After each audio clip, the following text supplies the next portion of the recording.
No deserto abrasador da Mesopotâmia, há mais de 4.000 anos, um homem escutou uma voz que mudaria o curso da história. Esse homem era Abraão. A Bíblia conta que Deus o chamou para deixar sua terra, sua parentela, e tudo o que conhecia, prometendo-lhe algo impossível de imaginar. Ele seria o pai de uma grande nação, um povo abençoado escolhido entre todos os povos da terra. Abraão acreditou, mesmo sem entender, mesmo sem ver. E essa fé seria o início não apenas da história de um povo, mas do próprio destino espiritual do mundo. Imagine a cena. Um homem deixando para trás tudo o que construiu, tudo o que conheceu, apenas pela promessa de uma voz. Não havia garantias, não havia sinais visíveis, apenas fé.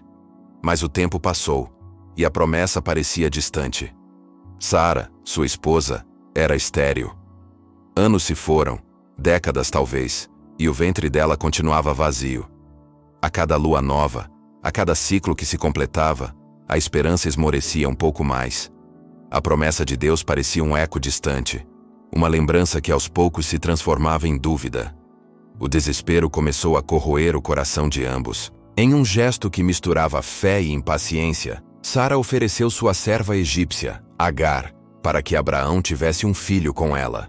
Era um costume da época, uma solução humana para um problema que parecia divino. Assim nasceu Ismael. O menino trouxe alegria, sim, mas também uma sombra. Entre as paredes da tenda de Abraão, duas mulheres agora disputavam o lugar de honra diante de Deus e do homem que amavam. A relação entre Sara e Hagar se tornou tensa, amarga, corrosiva. A Bíblia descreve que Hagar começou a desprezar sua senhora. Talvez ela se sentisse superior por ter dado a Abraão o que Sara não pôde dar. E Sara, em resposta, começou a maltratá-la. A dor da infertilidade se transformou em ciúme, o ciúme em raiva, a raiva em crueldade. Hagar não suportou e fugiu para o deserto. Sozinha, grávida, sem água, sem proteção. Era uma sentença de morte. Mas lá, no meio do nada, quando tudo parecia perdido, um anjo do Senhor a encontrou. E o anjo lhe disse que ela deveria voltar, que se submetesse a Sara, porque o filho que carregava seria grande. Suas palavras ecoam até hoje como uma profecia enigmática e poderosa. Multiplicarei sobremaneira a tua descendência, e o teu filho será como um jumento selvagem. Sua mão será contra todos, e a mão de todos contra ele, e habitará diante da face de todos os seus irmãos. Essas palavras foram mais que uma profecia. Foram um prenúncio de uma história marcada por força, independência e conflito. Um jumento selvagem, livre, indomável, incapaz de se submeter. Sua mão contra todos, um guerreiro nato, sempre em luta, e habitará diante da face de todos os seus irmãos, nunca completamente separado, sempre próximo, sempre em tensão. O anjo não estava apenas descrevendo Ismael, estava traçando o destino de milhões de seus descendentes. Hagar voltou, deu à luz Ismael. E por anos aquele menino cresceu como o único filho de Abraão. Ele era a esperança, o herdeiro, o cumprimento da promessa. Ou assim parecia. Mas Deus tinha outros planos. Anos depois, quando tudo parecia impossível, quando Sara já havia passado da idade de ter filhos, quando a natureza humana já havia dito seu último não, aconteceu o milagre. Sara finalmente concebeu. Contra toda lógica, contra toda ciência, contra toda razão, uma mulher idosa deu à luz um menino, Isaque. O riso foi o símbolo do milagre. Quando Deus havia prometido um filho a Sara, ela riu de descrença. Quando o menino nasceu, ela riu de alegria. E o nome dele significava exatamente isso. Ele ri. Era o riso de Deus sobre a incredulidade humana. O riso da alegria sobre o desespero. O riso da promessa cumprida sobre a dúvida. Abraão agora tinha 2 filhos. 2 meninos correndo pela mesma tenda, brincando sob o mesmo sol. Mas apenas um seria o herdeiro da promessa divina. A Bíblia é clara quanto a isso. Isaque era o filho da promessa, o filho do milagre, o escolhido de Deus. Ismael era o filho da carne, nascido do esforço humano, da impaciência humana. O tempo passou, E os dois meninos cresceram sob o mesmo teto, mas em mundos diferentes. O amor de Abraão por ambos era genuíno, profundo, verdadeiro. Como um pai não amaria seus filhos? Mas a tensão entre Sara e Hagar não diminuiu. Pelo contrário, aumentou. Porque agora Sara tinha seu próprio filho, seu próprio herdeiro. E Hagar e Ismael se tornaram uma ameaça, uma lembrança de um tempo que Sara queria esquecer. E então veio o dia da festa. Isaque foi desmamado, e Abraão fez uma grande celebração. Mas naquele dia, Sara viu algo que a enfureceu. Ela viu Ismael zombando, ou talvez apenas brincando. A Bíblia não deixa claro. Mas para Sara, aquilo foi a gota d'água. Ela foi até Abraão e fez um pedido cruel. Deita fora esta serva e o seu filho, porque o filho desta serva não herdará com Isaque, meu filho. A dor de Abraão foi profunda, visceral. Como um pai poderia escolher entre dois filhos? Como um homem poderia mandar embora seu próprio sangue? A Bíblia diz que isso pareceu muito mal aos olhos de Abraão. Ele estava dividido, destroçado. Mas Deus lhe disse que fizesse o que Sara pedira, porque em Isaque seria chamada sua descendência. E então Deus acrescentou uma promessa. Mas também do filho desta serva farei uma nação, porquanto é tua descendência. E assim, sob o sol impiedoso do deserto, na madrugada seguinte, Abraão deu pão e um odre de água a Hagar, colocou tudo sobre o ombro dela, entregou-lhe o menino e os despediu. Imagine a cena. Um pai se despedindo de seu filho, sabendo que talvez nunca mais o veria. Hagar e Ismael caminharam sozinhos pelo deserto de Berseba, sem direção, sem esperança. Quando a água acabou, a morte parecia certa. Hagar colocou o menino debaixo de um arbusto e se afastou, dizendo: "Que eu não veja morrer o menino." E ela se assentou em frente, levantou a voz e chorou. Era o choro do desespero absoluto, o choro de uma mãe vendo seu filho morrer de sede. Mas Deus ouviu o choro de Ismael. Um anjo apareceu e disse: "Que tens, Hagar? Não temas, porque Deus ouviu a voz do rapaz. Levanta-te, ergue o rapaz e segura-o pela mão, porque dele farei uma grande nação." E então Deus abriu os olhos de Hagar, e ela viu um poço de água. Ali, no deserto de Parã, o menino cresceu forte e livre, tornando-se um arqueiro habilidoso e o ancestral de muitas tribos, os povos árabes. Enquanto Ismael crescia no deserto de Parã, forte e livre como um jumento selvagem, Isaque crescia na terra prometida, sob o selo da aliança divina. Duas crianças, dois destinos, duas nações em formação. A história de Abraão agora se dividia em dois ramos, e cada ramo carregaria consigo uma promessa diferente, um caminho diferente, um destino diferente. Isaque, o filho da promessa, cresceu cercado pelo amor de seus pais e pela presença de Deus. Ele era o herdeiro, o escolhido, aquele através de quem todas as promessas se cumpririam. Mas seu caminho não seria fácil. Deus testaria a fé de Abraão da maneira mais brutal possível, pedindo-lhe que sacrificasse Isaque, seu único filho da promessa. E Abraão, naquele ato supremo de fé, obedeceu. Ele levou Isaque ao Monte Moriá, construiu um altar, amarrou o menino e levantou a faca.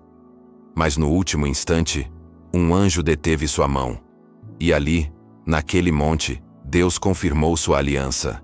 Na tua descendência serão benditas todas as nações da terra. Isaque sobreviveu. Ele cresceu, casou-se com Rebeca e teve dois filhos, Esaú e Jacó. E aqui, novamente, vemos a história se dividir. Esaú, o primogênito, era rude, caçador, um homem do campo. Jacó era suave, quieto, um homem das tendas. A rivalidade entre eles ecoava a rivalidade entre Ismael e Isaque, e como antes, o mais velho serviria ao mais novo. Jacó, através de artimanha e astúcia, roubou a bênção de Esaú. Ele enganou seu pai cego e tomou o que não era dele por direito. Mas Deus, em sua soberania, havia escolhido Jacó antes mesmo de ele nascer. E Jacó se tornaria Israel, aquele que luta com Deus. Dele nasceriam 12 filhos, e esses 12 filhos se tornariam as 12 tribos de Israel. O povo da aliança, o povo escolhido, os guardiões da lei e das promessas de Deus. E é aqui que a história se divide para sempre. De Isaque surgem os judeus, de Ismael, os árabes. Dois povos ligados pelo mesmo sangue, descendentes do mesmo pai, mas marcados por caminhos diferentes e uma herança de rivalidade que a própria Bíblia anteviu. Ambos têm uma promessa. Ambos são abençoados, mas apenas um carrega a aliança. Com o passar dos séculos, as nações formadas por esses descendentes se expandiram, guerrearam, construíram impérios e crenças. Os filhos de Ismael se espalharam por vastas regiões do Oriente Médio, tornando-se beduínos nômades, comerciantes astutos, guerreiros ferozes. Eles dominaram as rotas de comércio entre o Oriente e o Ocidente. Controlaram as caravanas que atravessavam o deserto, construíram cidades poderosas e, mais tarde, se tornariam os herdeiros espirituais do islamismo. Já os filhos de Isaque, através de Jacó e seus 12 filhos, se tornaram o povo de Israel. Eles foram escravizados no Egito por 400 anos, libertos por Moisés, guiados pelo deserto por uma coluna de fogo e de nuvem. Receberam a lei no Sinai, conquistaram a terra prometida, estabeleceram um reino sob Davi e Salomão. Construíram o templo em Jerusalém, o lugar onde Deus escolheu habitar entre os homens. Mas a história de Israel foi marcada por ciclos de fidelidade e infidelidade, obediência e rebelião, exílio e retorno. Eles foram conquistados pelos babilônios, depois pelos persas, pelos gregos, pelos romanos. Em 70 d.C., o templo foi destruído e o povo disperso por toda a terra. Por quase 2000 anos, os judeus viveram como estrangeiros nas nações, sempre esperando, sempre acreditando que um dia voltariam. E entre esses dois ramos de uma mesma árvore, a disputa pela bênção e pela terra nunca cessou completamente. Porque ambos acreditavam ser os verdadeiros herdeiros de Abraão. Ambos olhavam para o mesmo céu e clamavam ao mesmo Deus.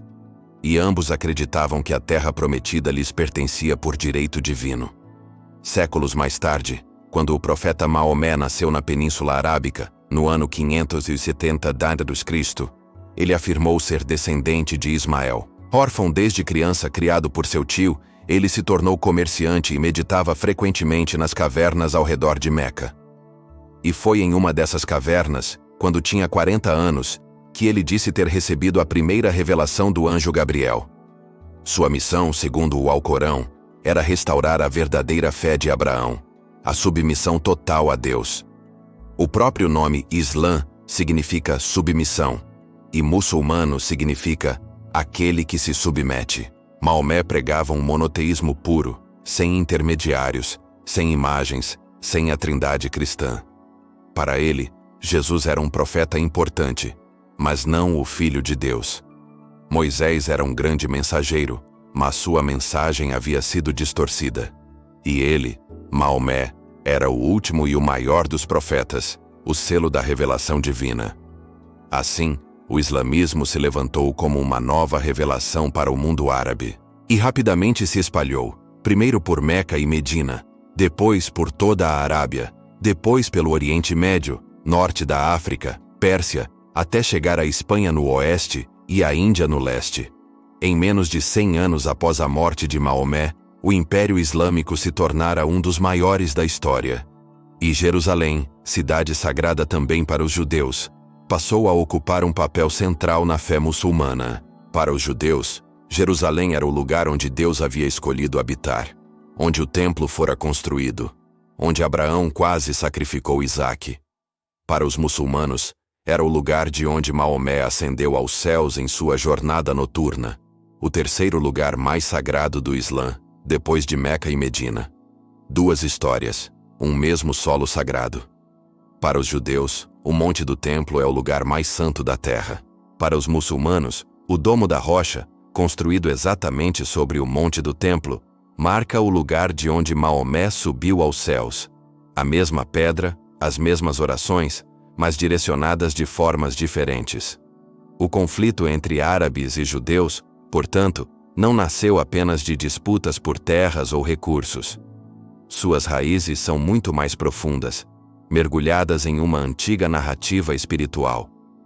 Cada lado se vê como o herdeiro legítimo de Abraão, o verdadeiro continuador da promessa divina. Os judeus afirmam que Deus escolheu Isaque e seu descendente Jacó como portadores da aliança eterna. Eles apontam para as Escrituras, para as promessas repetidas a Abraão, Isaque e Jacó. Eles lembram que foi através de Isaque que a aliança foi estabelecida, que foi em Jerusalém que o templo foi construído, que foi ao povo de Israel que a lei foi dada. Os árabes muçulmanos creem que Ismael, o primogênito, foi o verdadeiro filho da fé e que Maomé foi o último e maior dos profetas. Eles argumentam que Abraão amava Ismael profundamente, que foi Ismael quem ajudou a construir a Caaba em Meca, que o sacrifício que Abraão quase fez não foi de Isaque, mas de Ismael, e que a revelação final, o Alcorão, veio através da linhagem de Ismael, não de Isaque. Essa diferença de origem e interpretação espiritual foi o estopim para uma rivalidade milenar, que o tempo e a política apenas agravaram. Durante séculos, judeus viveram sob domínio muçulmano no Oriente Médio e na Espanha, às vezes bem tratados, às vezes perseguidos.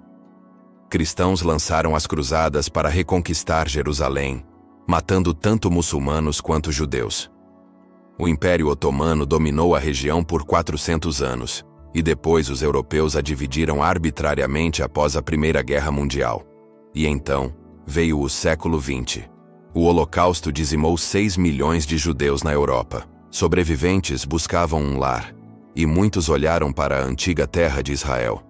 Ao mesmo tempo, os árabes que haviam vivido naquela terra por séculos viram a chegada de imigrantes judeus como uma invasão, uma colonização, uma ameaça. Quando o moderno Estado de Israel foi criado em 1948, as antigas profecias e tensões pareceram reviver com força devastadora.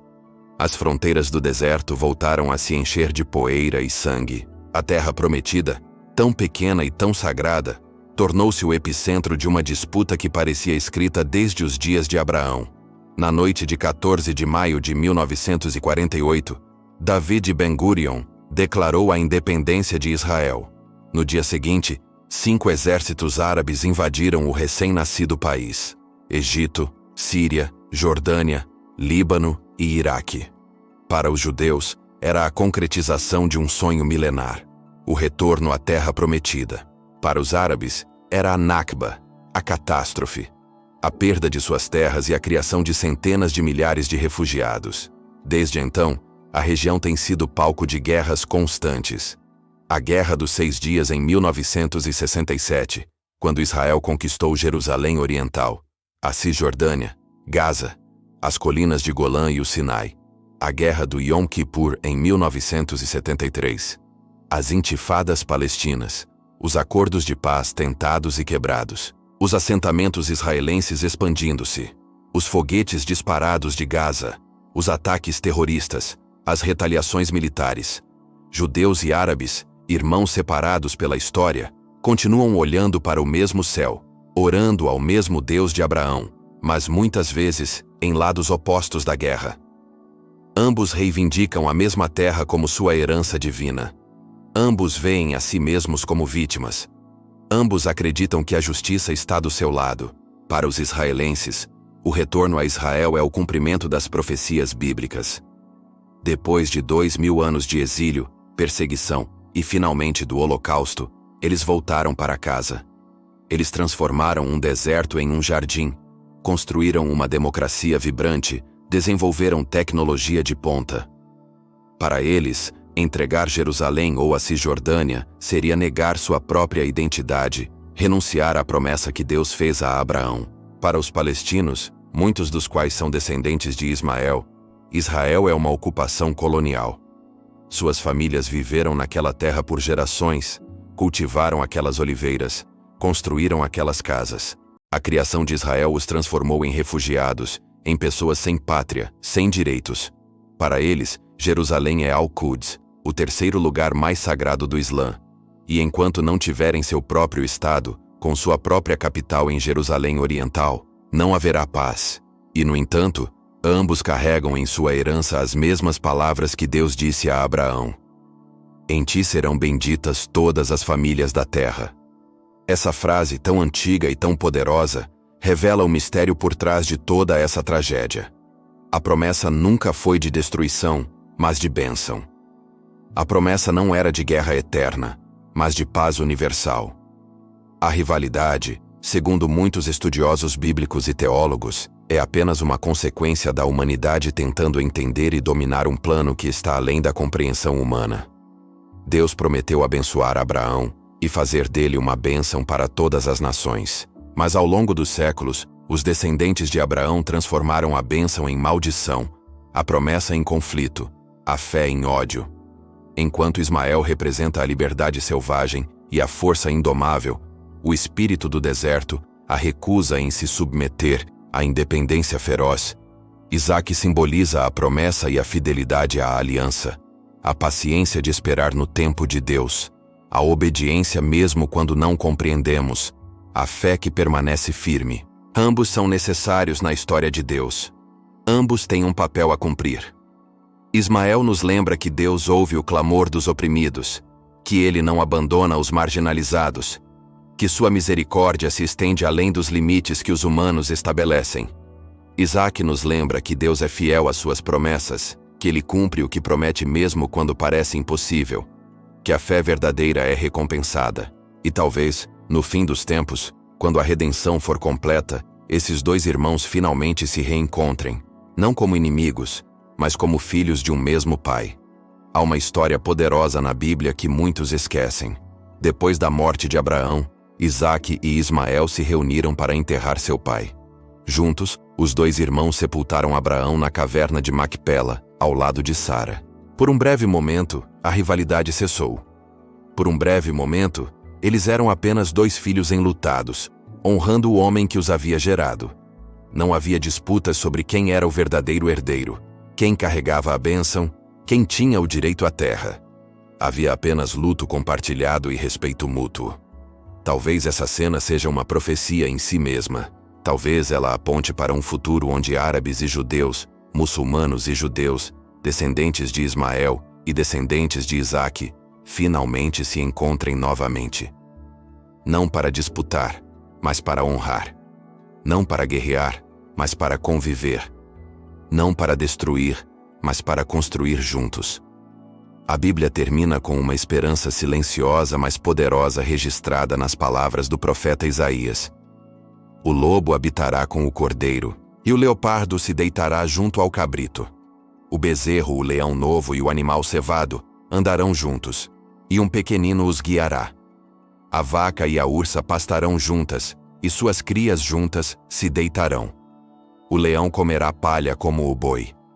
E não se fará mal, nem dano algum em todo o meu santo monte, porque a terra se encherá do conhecimento do Senhor, como as águas cobrem o mar. Essa visão de paz universal, onde até os inimigos naturais convivem em harmonia, é a verdadeira promessa de Deus. E ela inclui árabes e judeus. Inclui Ismael e Isaque. Inclui muçulmanos, judeus e cristãos, todos descendentes espirituais de Abraão, todos adoradores do mesmo Deus. Os descendentes de Ismael e os filhos de Isaque, árabes e judeus, talvez descubram que o que os une é muito maior do que o que os separa. Ambos são semitas, ambos falam línguas irmãs, ambos valorizam a família e a hospitalidade, ambos acreditam em um Deus único e transcendente. E mais importante, ambos descendem do mesmo homem de fé, que deixou tudo para seguir uma voz no deserto. Porque a promessa de Deus a Abraão não foi de ódio, mas de bênção universal. Não foi de divisão, mas de unidade. Não foi de guerra, mas de paz. E essa promessa, apesar das guerras, apesar do sangue derramado, apesar dos séculos de inimizade, ainda ressoa nas areias do deserto e nas orações de milhões que olham para o céu em busca de paz. Há iniciativas de paz acontecendo hoje. Há judeus e árabes trabalhando juntos em hospitais, empresas, universidades. Há rabinos e imames se encontrando para dialogar. Há famílias que perderam entes queridos dos dois lados, formando organizações pela paz. Há jovens, tanto israelenses quanto palestinos, que estão cansados da guerra e sonham com um futuro diferente. Talvez o fim da guerra entre esses povos comece no mesmo lugar onde tudo começou, no coração de um homem que acreditou na voz de Deus e ousou seguir a fé, mesmo sem saber para onde ela o levaria. Abraão não tinha todas as respostas. Ele cometeu erros. Ele foi impaciente com Agar. Ele teve medo e mentiu sobre Sara ser sua esposa. Mas ele creu em Deus, e isso lhe foi imputado como justiça. E talvez seja isso que os descendentes de Abraão precisem redescobrir: que a fé verdadeira não está em defender territórios ou provar quem é o verdadeiro herdeiro. A fé verdadeira está em confiar que Deus é grande o suficiente para cumprir suas promessas, sem que precisemos destruir uns aos outros no processo. Porque no final, quando toda a poeira assentar, quando todas as armas silenciarem, quando todos os gritos de guerra se transformarem em canções de paz, uma verdade permanecerá. Ismael e Isaque são irmãos. Árabes e judeus são irmãos. E a promessa que Deus fez a Abraão, que nele todas as nações seriam abençoadas, ainda espera seu cumprimento total. Essa é a história que começou no deserto há mais de 4.000 anos. Uma história de fé, de promessas, de rivalidade, mas também de esperança. E enquanto houver pessoas que se lembrem de Abraão, enquanto houver pessoas que orem ao Deus de Abraão, essa história continuará. E quem sabe um dia ela finalmente chegará ao seu final feliz, quando os filhos de Ismael e os filhos de Isaque se encontrarem novamente, não sobre o túmulo de seu pai, mas na presença do Pai de todos para celebrar juntos a paz que sempre foi o verdadeiro propósito da promessa. Se você chegou até aqui, essa história tocou algo em você. Talvez tenha despertado questões sobre fé, sobre conflito, sobre o propósito de Deus na história humana. E se você quer continuar explorando essas narrativas antigas que ainda moldam nosso mundo hoje, se inscreva no canal e ative o sininho para não perder os próximos vídeos. Deixe nos comentários: você acredita que árabes e judeus podem encontrar a paz? Qual parte dessa história mais impactou você? Sua opinião é importante e enriquece nossa comunidade. E se você conhece alguém que precisa entender melhor as raízes desse conflito milenar, compartilhe este vídeo, porque conhecimento gera compreensão, e compreensão é o primeiro passo para a paz. Obrigado por assistir até o final. Que a paz de Abraão, que ouviu a voz de Deus e ousou crer, esteja com você. Até o próximo vídeo.